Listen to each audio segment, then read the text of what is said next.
अपना इतना कीमती हीरे जवाहरात जो कुछ भी धन था, जितना वो साथ ले जा सके ले गए और बाकी इसी में छुपा कर गए हैं। और जो भी यहाँ पर रहेगा वो परेशान रहेगा, कभी ये हवेली बस नहीं पाएगी।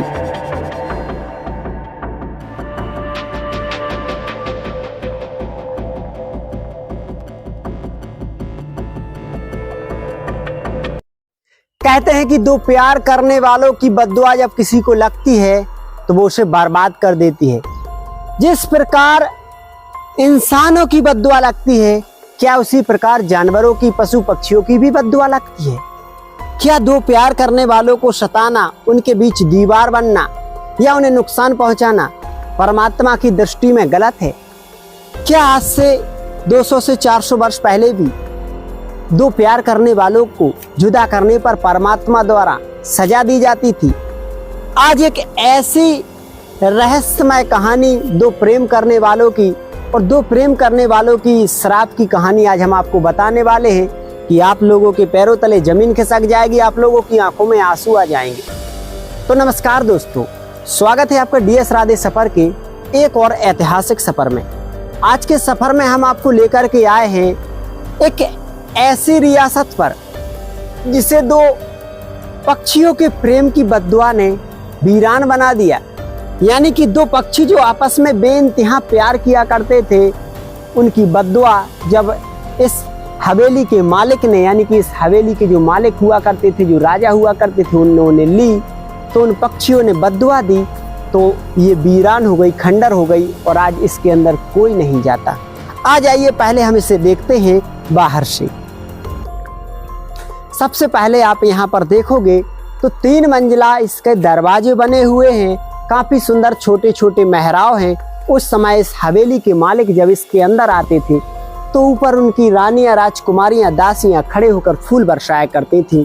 द्वारे पर सैनिक बैठे रहा करते थे सुरक्षा को लेकर। यानी कि उस समय जो इन हवेलियों के मालिक हुआ करते थे धन धान से संपन्न हुआ करते थे, लेकिन आखिरकार उन्होंने पक्षियों के प्रेम में एक ऐसी बाधा डाली कि उनकी हवेली आज खंडर हो गई, उनकी पूरी रियासत बर्बाद हो गई। उसको भी हम जानेंगे, उसके पहले हम इन हवेलियों की दुर्दशा को देख लेते हैं। यहाँ पर आओगे तो काफी सुंदर नक्काशी बनावट उस समय की हमें दिखाई दे रही है और इसके अंदर काफी टूट फूट हो चुकी है, घास फूस आज है, कोई छत साबित नहीं बचा है। इसलिए इसके अंदर तो जाना बड़ा ही मुश्किल है। लेकिन इसके पास में ही जो हवेली का एक दूसरा हिस्सा बना हुआ है उसको हम बारीकी से देखने की कोशिश करेंगे और उस कहानी को भी जानेंगे। आ जाइए।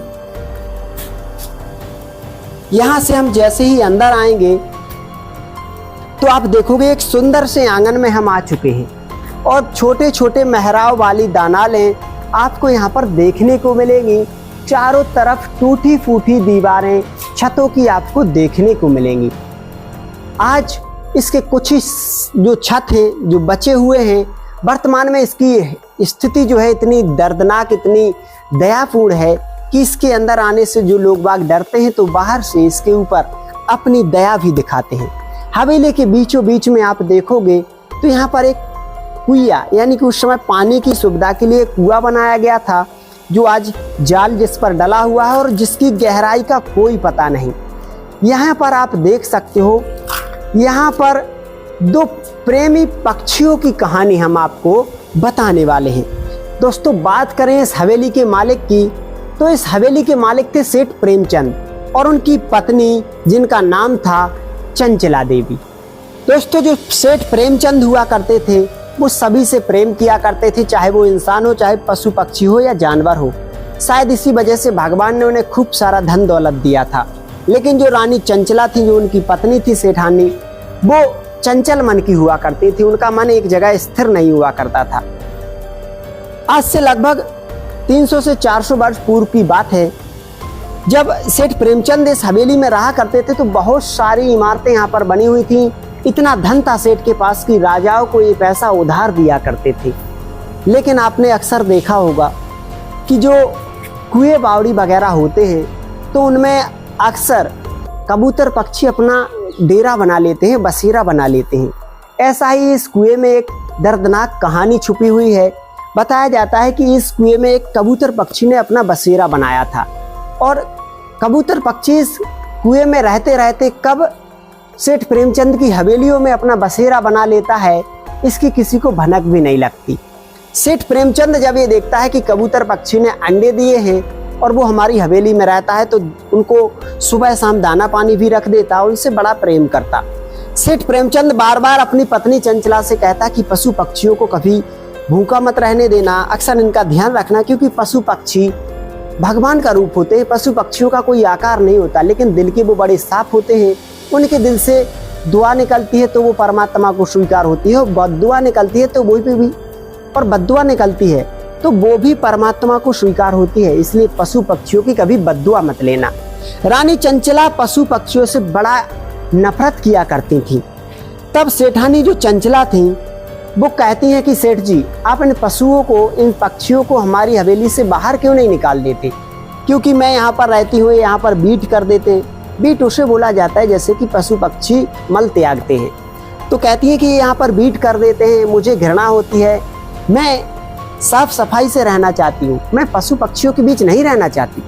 सेठ प्रेमचंद कहते हैं कि इंसान को कभी अकेला नहीं रहना चाहिए, कभी हम भी पशु पक्षी बने होंगे, इसलिए हमें पशु पक्षियों से प्रेम करना चाहिए। अरे इंसान से तो अच्छे होते हैं पशु पक्षी, जो कभी गद्दारी नहीं करते, जिस थाली में खाते उसमें छेद नहीं करते, जिस पेड़ की छांव लेते हैं उसी की जड़ को नहीं काटते। दोस्तों, समय ऐसे ही गुजरता जाता है। सेठ प्रेमचंद के एक बच्चा भी हो जाता है, और वह बच्चा बहुत छोटा था। सेठानी चंचला जो थी, उनके जब बच्चा हो जाता है तो वो थोड़ी और अधिक सेठ की प्रिय हो जाती हैं, और सेठ अक्सर अपने धंधे के व्यापार के काम से बाहर आता जाता रहता था। एक बार की बात है, सेठ प्रेमचंद बाहर व्यापार करने के लिए जाता है। उस समय कबूतर और कबूतर पक्षी की जो पत्नी हुआ करती थी कबूतरी, उन्होंने यहाँ पर बच्चे दिए थे, उनके भी छोटे छोटे बच्चे थे। सेठ जब यहाँ से बाहर जाता है तो सेठानी चंचला से कहता है कि तुम इन कबूतर पक्षियों का ध्यान रखना, उन्हें किसी प्रकार की परेशानी मत करना, मैं बाहर जा रहा हूँ व्यापार के लिए, वहाँ से आऊँगा जल्दी।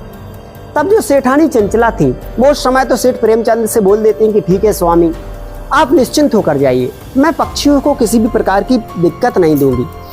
लेकिन जब सेठ को लगभग 1 से 2 हफ्ते व्यापार के लिए निकले हुए हो जाते हैं तो जो कबूतर पक्षी थे बार बार बीट कर देते हैं।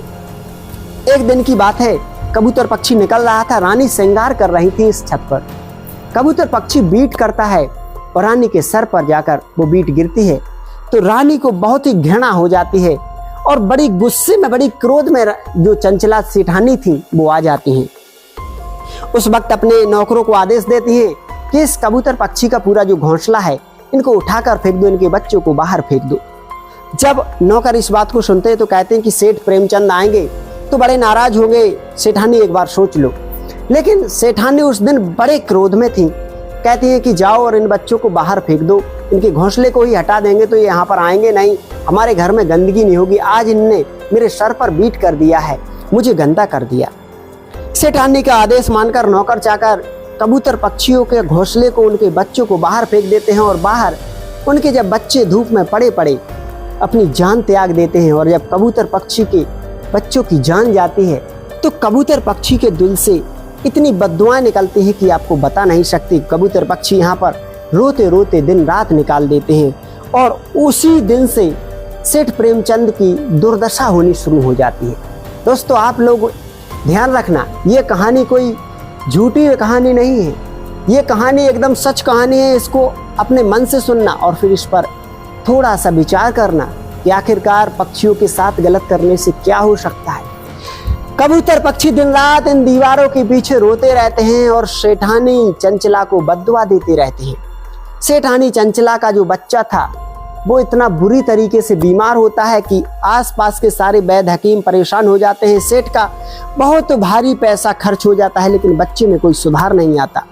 जब काफी समय हो जाता है तो सेठ प्रेमचंद यहाँ पर आते हैं, देखते हैं कि उनके बच्चे की ऐसी दुर्दशा। तो सेठ प्रेमचंद यहाँ पर कहते हैं कि सेठानी, आखिर ऐसा क्या हुआ कि हमारे बच्चे की ऐसी दुर्दशा हो गई, आखिरकार हमने ऐसा किसी का क्या बिगाड़ा। तब सेठानी को अपनी गलती का एहसास हो जाता है। सेठानी कहती हैं कि सेठ जी, मुझसे एक गलती तो हो गई है, मैंने कबूतर पक्षियों के बच्चों को उनके घोंसले को बाहर फेंकवा दिया, क्योंकि उन्होंने मेरे सर पर बीट कर दी थी, अपना मल त्याग दिया था। मुझे क्रोध आ गया और क्रोध के आवेश में आकर मैंने उनके साथ ऐसा किया। तब सेठ प्रेमचंद कहते हैं कि रानी, तुमने बड़ा बुरा किया। अरे सेठानी, मैंने तुमसे कहा था कि पक्षियों की कभी बद्दुआ मत लेना, क्योंकि इनकी दुआ और बद्दुआ दोनों स्वीकार होती हैं। तब सेठ कहते हैं कि अब तो हमें परमात्मा और वो पक्षी ही बचा सकते हैं। तब सेठ उन पक्षियों के पास जाते हैं, पक्षियों से मिन्नतें करते हैं, भगवान के दरबार में माथा पीटते हैं। पक्षियों को सेठ पर दया तो आ जाती है, लेकिन पक्षियों की बद्दुआ जो इस पर तक पहुंच चुकी थी। सेठ बार बार मंदिर में जाता है, अपना माथा पीटता है कि उसके बच्चा सही हो जाए, उसके बच्चे की जो तबीयत खराब हो चुकी है वो सही हो जाए। बार बार पक्षियों को दाना डालता है, लेकिन पक्षी कभी दाना नहीं खाते। पक्षी दिन रात उसकी इस हवेली के पास पास मंडराते रहते हैं और गुटुरगु गुटुरगु यानी कि मन में कई प्रकार के श्राप देते रहते हैं। और लोग बाग बताते हैं कि पक्षी जब तक इस हवेली को छोड़कर सेठ और सेठानी चंचला चले नहीं गए, तब तक इस हवेली के आसपास मंडराते रहे और आखिरकार ये हवेली खंडित हो गई और सेठ का आज तक कोई आता पता नहीं, उनका बच्चा सही भी हुआ क्या हुआ ऐसा कुछ लोगों को पता भी नहीं। लेकिन लोग बाग बताते हैं कि सेठ प्रेमचंद और सेठानी चंचला को इस हवेली को छोड़ना पड़ा था। उसके बाद कई लोगों ने इस हवेली पर कब्जा जमाया, कई लोगों ने रहने की कोशिश की, लेकिन जो भी यहाँ रहा वो बड़ा ही दुखी रहा, बीमार रहा, कई तरह की समस्याएं उसे आईं। और लोग बाग बताते हैं कि इसके बाद लोगों ने यहाँ पर रहना ही छोड़ दिया। और लोग बाग बताते हैं कि इस हवेली को कबूतर पक्षियों का श्राप लगा है, उसी वजह से आज ये हवेली इतनी बुरी तरीके से खंडर हो चुकी है, वीरान हो चुकी है। दोस्तों, दो प्रेम करने वाले जोड़े, चाहे वो पशु पक्षी हो चाहे इंसान हो, कभी किसी को जुदा नहीं करना चाहिए, कभी किसी के बच्चों को ठेस नहीं पहुंचाना चाहिए। क्रोध हर एक व्यक्ति को आता है, लेकिन क्रोध का अंजाम क्या हो सकता है इस पर भी विचार करना चाहिए। पशु पक्षी ईश्वर को बड़े प्यारे होते हैं क्योंकि उनका मन साफ होता है। देख सकते हो दोस्तों, बताया जाता है कि इस कुएं में सेठ और सेठानी ने अपना इतना कीमती हीरे जवाहरात जो कुछ भी धन था, जितना वो साथ ले जा सके ले गए और बाकी इसी में छुपा कर गए हैं। और उस समय से आज तक इस बावड़ी इस कुएं के अंदर कई लोगों ने कोशिश की, लेकिन कोई भी निकाल नहीं सका। कुछ लोग तो यहाँ तक बताते हैं कि कबूतर पक्षी मरने के बाद भी यहाँ पर उनकी आत्माएं घूमती हैं, यानी कि एक श्राप दिया है कबूतर पक्षियों ने कि जो भी यहाँ पर रहेगा वो परेशान रहेगा, कभी ये हवेली बस नहीं पाएगी, जिसकी वजह से आज ये हवेली खंडर के रूप में दिखाई दे रही है। देख सकते हो कितनी डरावनी दीवारें दिखाई दे रही हैं और कितना बुरा मंजर यहाँ पर है। एक समय यहाँ पर सेठ के लोग बैठे ही रहा करते थे। काफ़ी सुंदर छत 400 वर्ष पुराना हमें नजर आ रहा है और देख सकते हो इसके अंदर की दुर्दशा क्या कुछ आज हो चुकी है। दिन में भी यहाँ पर लोग आने से डरते हैं, क्योंकि श्राप चाहे कोई भी हो, बताया जाता है कि आज से 400 से 500 वर्ष पूर्व लोगों की श्राप, यानी कि लोग जब बद्दुआ दिया करते थे तो वो बद्दुआ मान्य हुआ करती थी। उस समय लोग बात गलत करने से डरते थे क्योंकि श्राप लगा करते थे, लेकिन आज लोग एक दूसरे का गलत करने से एक बार भी नहीं सोचते। आज परमात्मा का खौफ खत्म हो रहा है। ऐसा नहीं है कि अगर हम किसी का गलत करते हैं तो हमारे साथ गलत ना हो, लेकिन लोगों को खौफ ही नहीं रहा, ईश्वर का डर नहीं रहा, जिसकी वजह से आज ये दुनिया बहुत ही बेदर्द और बहुत ही लालची होती जा रही है, जिसका अंजाम भविष्य में हमें जरूर भुगतना पड़ेगा। दोस्तों, आज हमने देखा एक ऐसी हवेली को जो पक्षियों की वजह से, पक्षियों की बद्दुआ की वजह से वीरान हो चुकी है। आप लोगों को ये हवेली, ये कहानी कैसी लगी कमेंट में जरूर बताएं। हम फिर से एक और ऐतिहासिक विरासत के साथ आपसे मिलते हैं। तब तक के लिए अपना ध्यान रखें। जय हिंद, जय भारत।